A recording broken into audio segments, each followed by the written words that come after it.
طبرانی کی ایک صحیح روایت ہے، ابو العاص ثقفی نبی صلی اللہ علیہ وسلم سے روایت کرتے ہیں، آپ نے فرمایا روزانہ آدھی رات کے وقت آسمان کے دروازے کھول دیے جاتے ہیں اور ایک پکارنے والا فرشتہ پکارتا ہے کوئی دعا کرنے والا جس کی دعا قبول کی جائے، کوئی سوال کرنے والا جس کا سوال پورا کیا جائے، کوئی مصیبت زدہ جو دعا کرے اور اس کی مصیبت دور کر دی جائے. یعنی آدھی رات کے بعد دعائیں قبول ہونے لگ جاتی ہیں.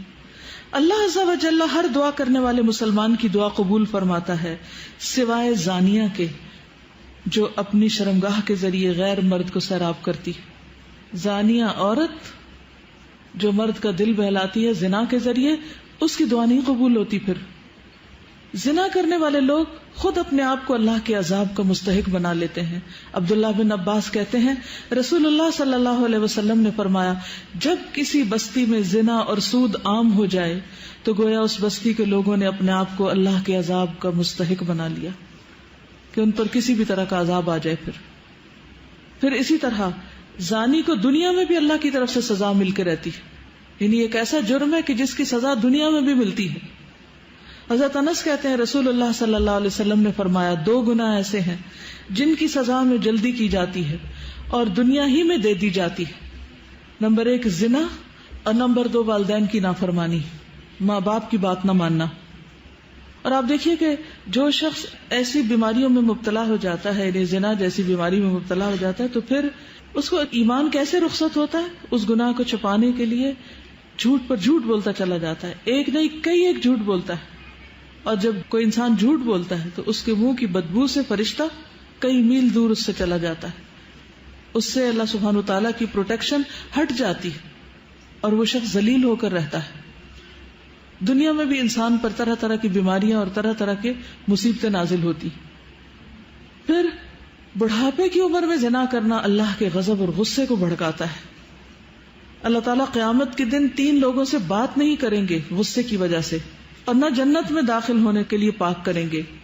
ابو معاویہ حدیث کے راوی نے کہا اور نہ ہی اللہ سبحانہ وتعالیٰ ان کی طرف نظر کرم فرمائیں گے اور ان کے لیے دردناک عذاب ہے. نمبر 1 بوڑھا زانی، دوسرا جھوٹا حکمران، اور تیسرے متکبر فقیر.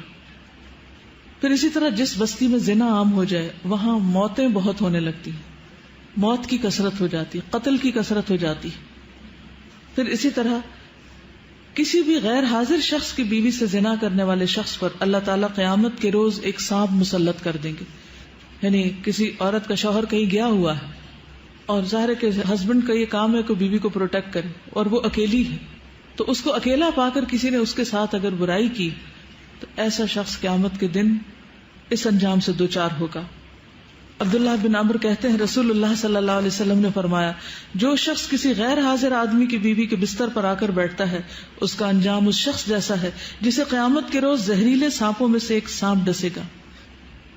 پھر ہمسائے کی بیوی سے زنا کرنے کا عذاب یا اس کی سزا کسی بھی دوسری عورت کے ساتھ زنا کرنے سے 10 گنا زیادہ ہے، کیونکہ ہمسایوں کا حق ہمسائیگی بھی پامال کیا گیا.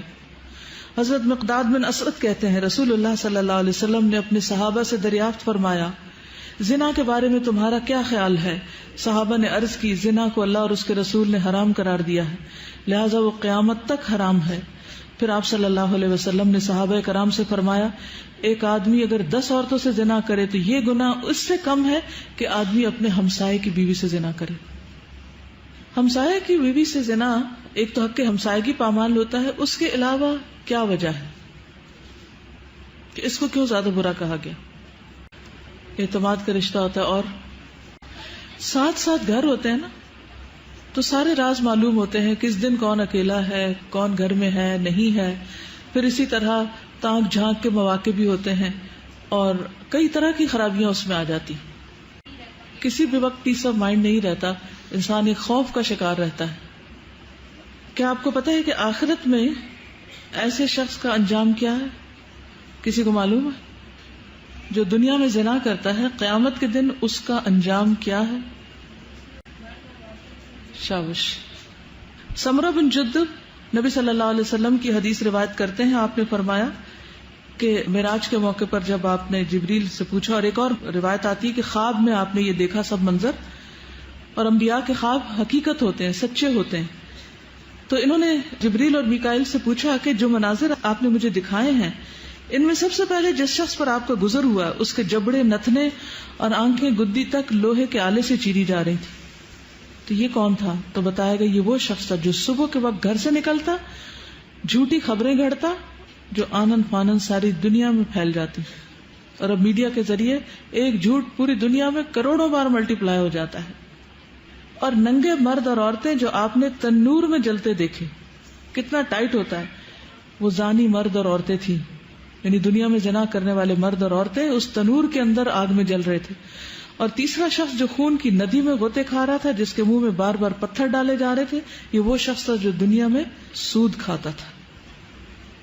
تو آپ دیکھیے کہ یہ ایک ایسی بیماری ہے، ایک ایسی خرابی ہے کہ جس کو افسوس کے ساتھ کہنا پڑتا ہے کہ اس مسلمان معاشرے میں اب آزادی کے نام پر خرابی بھی نہیں سمجھا جاتا۔ یعنی ایک وقت تھا کہ جب اسے ایک بہت ہی بڑی برائی سمجھا جاتا تھا، اور کوئی شخص اگر ایسی برائی کے قریب سے پھٹکتا تو اس کو ایک ذلت کی نگاہ سے دیکھا جاتا تھا، اسے ذلت اور رسوائی کا سامنا کرنا پڑتا۔ لیکن اب آپ دیکھتے ہیں کہ عموماً لوگ اس کو برا نہیں سمجھتے یا معمولی سمجھتے، کہتے اچھا کر لیا غلط کام، پھر توبہ کر لیں گے، معافی مانگ لیں گے۔